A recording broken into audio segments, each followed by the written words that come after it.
O episódio 6 de Picard é uma explosão de nostalgia. Mas não foi assim a temporada toda. Bom, sim, é a mesma coisa, mas esse episódio é a mesma coisa com anabolizantes.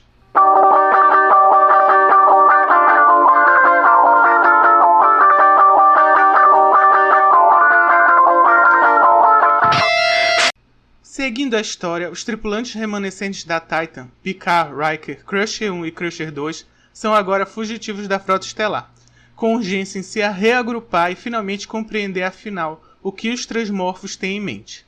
O grupo finalmente se reconecta com Worf e Raffi. Com todos os ângulos da história que eles conhecem devidamente atualizados por todos, os fugitivos decidem que a melhor estratégia no momento realmente é ir até a estação Daystrom. Paralelamente, a Dra. Crusher investiga mais a fundo a condição de seu filho, que conta para ela das alucinações que sofre envolvendo portas, tentáculos e transmorfos mortos. O grupo então decide se dividir novamente. Worf, Riker e Raffi invadem a estação espacial e lidam com seu sistema de segurança com a ajuda do chip roubado do mafioso Vulcano lá no episódio anterior. Enquanto isso, a nave Titan precisa continuar se movendo para não ser capturada pelo resto da Federação. Dentro da estação, nossos heróis encaram algumas armadilhas e, para surpresa de todos, um holograma do vilão Moriarty, famoso personagem dos livros de Sherlock Holmes, que Data gostava de recriar no holodeck da Enterprise. Enquanto isso, Picard, a bordo da Titan, tem a ideia de pedir auxílio ao seu antigo amigo e colega de nave, George LaForge. Ele e a filha se teletransportam para a Titan e explicam que as naves estelares agora possuem um sistema de reconhecimento interno, que permite que as naves se identifiquem com facilidade, explicando por que a Titan estava sendo localizada tão facilmente. Elandra, filha de LaForge e irmã de Sidney, que é a piloto da nave Titan, tem a ideia de levar a Titan para uma estação pouco visitada, que guarda antigas naves estelares que não são mais utilizadas, e é para lá que eles vão.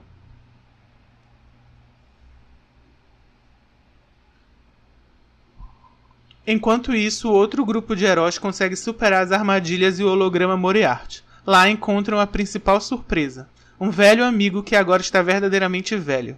Data desligado, ou seria Lore, o irmão maligno dele, ou algum outro robô que o Dr. Sung teve tempo de inventar antes de morrer. A equipe de Picard, enquanto isso, tem um orgasmo de nostalgia vendo uma infinidade de naves estelares classiconas, de diversas séries e filmes da franquia. Inclusive a Voyager, onde 7 de 9 começou sua vida como humana, longe das amarras Borg.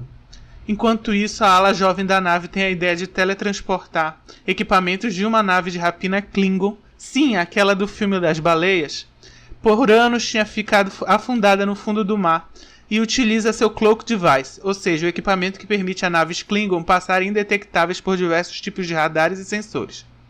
A princípio, George fica tiririca com a filha por ter essa ideia, mas no fim acaba ajudando na instalação. Isso porque a equipe de Riker já estava na hora de precisar de um resgatezinho. Ao retornar, a estação já se encontra sendo abordada por supostos membros da Federação.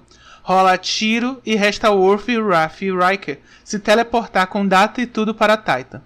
Porém, durante a troca de tiro, Riker fica para trás e é capturado. Por trás do ataque estava ela, a vilã incansável Vedek, e com uma surpresinha a bordo, a conselheira e a esposa de Riker, Deanna Troi. Novamente na Titan, Worf e Raffi prometem encontrar Riker e resgatá-lo. Enquanto isso, George e sua filha conseguem dar uma religada marota no robô meio Data, meio Lore, e finalmente descobrem o que os transmorfos queriam na estação. O corpo humano de Jean-Luc Picard. Um episódio interessante, mas não tão empolgante quanto os anteriores. Sem dúvida, ver Data e George novamente interagindo foi excelente. Assim como as ótimas referências às séries anteriores, como o Professor Moriarty, vilão dos episódios de Holodeck, e, diga-se de passagem, sendo vivido pelo mesmo ator daquela época, envolvendo os romances de Sherlock Holmes, ver algumas das espaçonaves anteriores em um museu, e ter um momento bem legal da Seven reencontrando a Voyager. O que me faz pensar, será que não é absurdamente perigoso deixar essas naves estelares superpoderosas soltas por aí, sem quase proteção nenhuma? Enfim, a história precisa continuar. E pessoalmente acho que enquanto os episódios são recheados de acontecimentos e momentos densos, a narrativa em si anda a passos de tartaruga manca. Já passou da metade da temporada e os protagonistas ainda nem desvendaram a maioria dos mistérios da trama. Mais um personagem de Next Generation dá as caras aqui, que é o Professor Moriarty. É o mesmo vilão do Sherlock Holmes dos livros, porque naquela época, muitas vezes, eles faziam episódios que se passavam quase todos dentro do holodeck, ou situações do holodeck. Holodeck é essa sala onde eles são capazes de criar hologramas e cenários completamente realistas e viver aventuras lá dentro, normalmente por ideia de entretenimento da própria tripulação. Às vezes por questões científicas, às vezes querem fazer experimentos e usam o holodeck para ter uma ideia do que aconteceria na vida real. Mas no nosso mundo, né, no mundo real, vamos dizer assim, a maioria desses episódios acontecia porque eles não estavam com muito dinheiro para fazer grandes episódios com batalhas estelares, viagens de outro mundo. Então dentro do holodeck você podia fazer coisas super simples, por exemplo, fazer uma história dentro de um pub do século XVIII lá da Inglaterra, que você não precisava gastar muito com cenário nem com roupa. E pronto, fazer todo um episódio lá, ter isso como foco. Da mesma forma, fazer momentos que fossem os personagens vivendo uma aventura de Sherlock Holmes, que foi da onde surgiu o Professor Moriarty, que aparece algumas vezes e acaba se tornando, curiosamente, o vilão recorrente de Next Generation. Aqui ele não vai ter um impacto tão grande, vai ser mais mesmo como easter egg, porque ele está meio que a serviço do Data, Lore, enfim, o robô que está lá dentro da estação espacial. Eu achei uma proposta interessante, até porque simplifica as coisas. Em vez de você ficar pensando, onde será que o Lore está? Se caso fosse só o Data. Como os dois já estão juntos, prontos, você vai resolver a situação deles logo, de uma vez por todas. Até porque essa série, em especial essa temporada, diferente das temporadas anteriores, ela está muito preocupada em fechar pontas soltas, se vocês forem reparar. Então, a questão do filho da Deanna e do Riker é uma ponta que está se fechando. A questão de se o Picard e a Beverly ficaram juntos se fechou. Eles tiveram até um filho. A questão dos Borgs, pelo visto, vai se fechar porque a 7 de 9 ainda está aqui. Então é bem provável que a gente trate mais disso nesse assunto. Lembrando também que o capitão da Titan, ele tem uma birra com o Picard por o Picard ter sido o Locutus. A própria questão dos transmorfos, que acabou meio que abruptamente, não foi exatamente abruptamente, teve um grande finale, a série de Deep Space Nine, mas meio que acabou sem você saber exatamente que fim ele teve. Tá tendo um fim agora, porque você está tendo todo esse ataque dos transmorfos novamente. Então, é sempre isso que você está vendo em cada episódio. Você teve a situação da Ro Laren, que finalmente também foi o nó que desatou. Então você está sempre tendo essa preocupação de qualquer coisa que tinha sido deixado sem estar a pratos limpos na série original, aqui está se resolvendo. O que de certa forma meio que serve pra gente ter uma ideia de spoiler. Porque pra mim a qualquer momento os Borg vão aparecer. Não os Borg da temporada anterior que ficaram bonzinhos por causa lá da personagem que eu esqueci o nome. A doutora Jurati, se eu não me engano. Não, os Borg mesmo desse tempo, né? Porque aqueles eram de uma realidade paralela e tudo mais. Enfim, uma loucura aquela temporada. Então, ainda tem muita coisa que pode rolar, ainda tem muita ponta solta que pode se dissolver, e eu acho que é isso que vai ser a motivação final dessa temporada.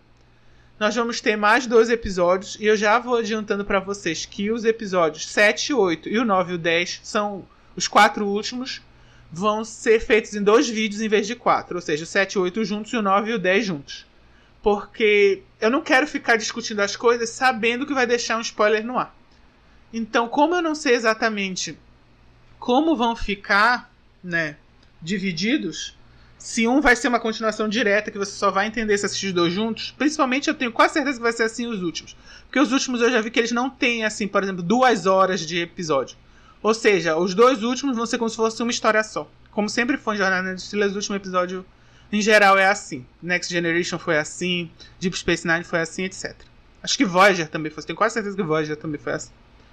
Então é isso que a gente vai fazer. Vão ser mais 2 vídeos, sendo que cada um vai cobrir o penúltimo, o último, o antepenúltimo e o que vem antes do antepenúltimo, que deve ter uma palavra em português que eu não sei qual.